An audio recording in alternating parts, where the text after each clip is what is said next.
নমস্কার বন্ধুগণ।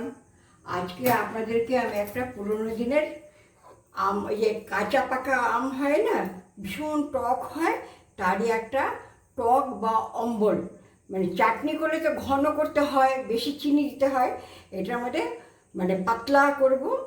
এটা চাটনি ঠিক নয়, এটা টক বা অম্বল বানিয়ে দেখাচ্ছি। আমার ঠাকুমা এটা খুব বানাতেন, হ্যাঁ, আমরা খুব ভালো খেতাম। এটার জন্য লাগবে হচ্ছে একটা শুকনো লঙ্কা আর একটু সর্ষে ফোড়ন। এটা পাঁচ ফোড়ন নয়, এটা হলো সর্ষে ফোড়ন। সর্ষে ফোড়ন দিয়ে খেলে একটা অন্য রকমের হবে। এই যে আমগুলো আছে, আমগুলো একটুখানি আমি কেটে নেবো। এরকম আম দিয়েছিল নির্মূল আমাকে, এরকম আম দিয়েছিল। সেটা একটু ছোলার পরে দেখলাম যে আম ফলসি করবো ভেবেছিলাম, দেখলাম না, এটা তো আধা কাঁচা আধা পাকা, সেই জন্য আমি এটাকে এই অম্বলটা করে রাখছি। তা আমি গ্যাস অন করে দিয়েছি।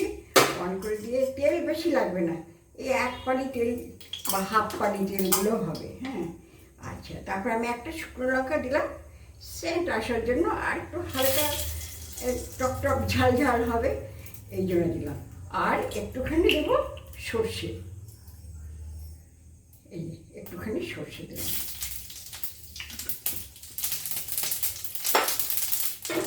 সর্ষেটা দিয়ে আমি একটু হাতা দিয়ে ইয়ে করে দেবো, গুঁড়ো করে দেবো, তাহলে এর স্মেলটা খুব ভালো আসবে। এইবারে আমি জল দিয়ে দিলাম, যেহেতু পাতলা হবে তাই জন্য আমি হাফ লিটার জল দিয়ে দিলাম। হাফ লিটার জল দিলাম, এরপরে আমটা দিয়ে দিলাম। এর মধ্যে হালকা একটু হলুদ দেব, বেশি না, এই যে অল্প একটু হলুদ দিলাম। এইটুকুনি নুন লাগবে, খুব টক তো আমটা, ভীষণ টক, ভীষণ টক। আমি আরেকটু জল দেব, আরও হাফ মতন জল দিলাম, কারণ এটা আমটা ভীষণ টক, আর এটা একটু পাতলা চাটনি করবো, পাতলা টক করবো তো, টক বা অম্বল যাই হোক পাতলা করব। এবারে এটাকে ফুটতে দেবো।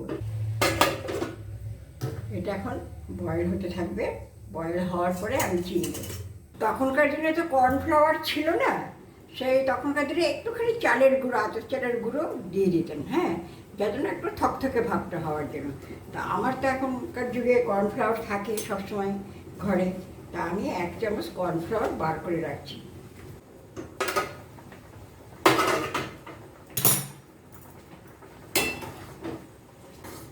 এইবারে আমি একটু চিনি দিয়ে ফোটাবো। আগে চিনি দিলাম না কেন, আমটা শক্ত হয়ে যাবে, গলবে না, সেজন্য আমি আগে চিনি দিলাম না। 1 2 3 4, যদি লাগে তাহলে আরেকটু দেব। এই গরমের সময় দুপুরবেলা বাটি করে চুমুক দিয়ে খেতে খুব ভালো লাগে, আমার তো ভীষণ ভালো লাগে।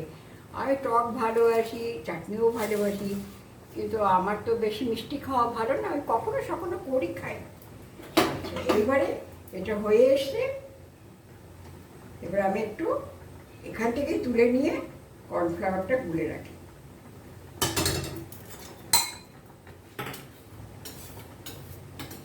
এবার আমি এই কর্নফ্লাওয়ারটা একটুখানি দিয়ে দেবো, একটু থিকনেস আনার জন্য, আর কিছুই না, ব্যাস।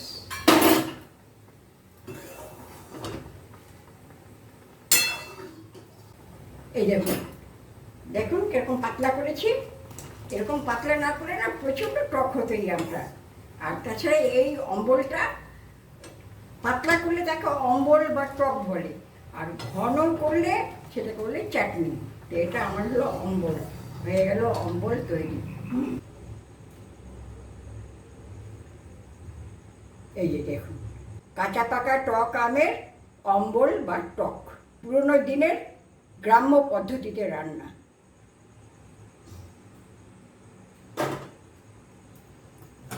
দেখে আপনাদের কেমন লাগলো, ভালো লাগলো না মন্দ লাগলো বলবেন আমাকে কমেন্টসের মাধ্যমে, হ্যাঁ।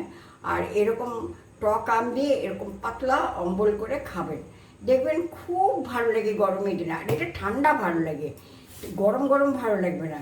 আমি তো করে ঠান্ডা করে খাই বা ফ্রিজে রেখে দিয়ে পরে খাই, তাহলে খুব টেস্ট হয়। খেয়ে দেখবেন, লাইক করবেন, কমেন্টস করবেন, কমেন্টসের মাধ্যমে আমাকে জানাবেন, আর সাবস্ক্রাইব করবেন, পারলে শেয়ার করে দেবেন। ওকে, থ্যাংক ইউ। আজকাল টেস্ট করে দেখাবো না, রাত্রিবেলা করছি তো, রাত্রিবেলা অম্বল সম্বল ওনাকে আর দেবো না, হ্যাঁ, কাটিয়ে দিনের বেলা দেবো। নমস্কার বন্ধুগণ, আমি কালকে করেছিলাম এই চাটনিটা রাত্রিবেলা। তো রাত্রিবেলা ওনাকে দেইনি, একটু অম্বলের ধাত আছে তো, যদি তার প্রবলেম হয়, কিন্তু দিনের বেলাও দেখলাম তার একটু প্রবলেম আছে, সেজন্য তাকে না দিয়ে এই যে আজকে আমি এই আমের অম্বলটা, কাঁচা পাকা আমের অম্বলটা নিলাম। হ্যাঁ, এর সঙ্গে যে এই যে আটিটা চুষে খেতে আরও ভালো, হাতে করে নিয়ে বেশ এমনি করে মাখিয়ে মাখিয়ে খাবেন, যত খাবেন তত টেস্ট লাগবে। হ্যাঁ, আর এমনিতে তো এটা অপূর্ব অপূর্ব টেস্ট। আর এই যে শুকনো লঙ্কাটা দিয়েছি ফোড়ন, এই শুকনো লঙ্কাটা দেওয়া থেকে যে একটু ঝাল ঝাল হয়েছে, আর স্মেলটা খুব ভালো এসছে। আর সর্ষেটা দেওয়ার পরে যা হাতা দিয়ে ইয়ে করে দিয়ে, তাই জন্য সর্ষের একটা গন্ধ এসছে। এই দুটো গন্ধ মিলিয়ে অপূর্ব টেস্ট হয়েছে। আপনারা এরকমভাবে খাবেন। আর লাস্টের দিকে আমের আটিটা একটু ভালো করে চুষে খাবেন, বা যেমনভাবে খাবেন, দেখবেন ভীষণ ভীষণ ভালো লাগবে যারা ভালোবাসে। আমি অবশ্য বরাবরই একটু টক খুব ভালোবাসি, এরকম অম্বলও ভালোবাসি, আর চাটনিও ভালোবাসি, সবই ভালোবাসি, কিন্তু আমার প্রবলেমের জন্য খুব কম খাই। আচ্ছা, ওকে, বাই।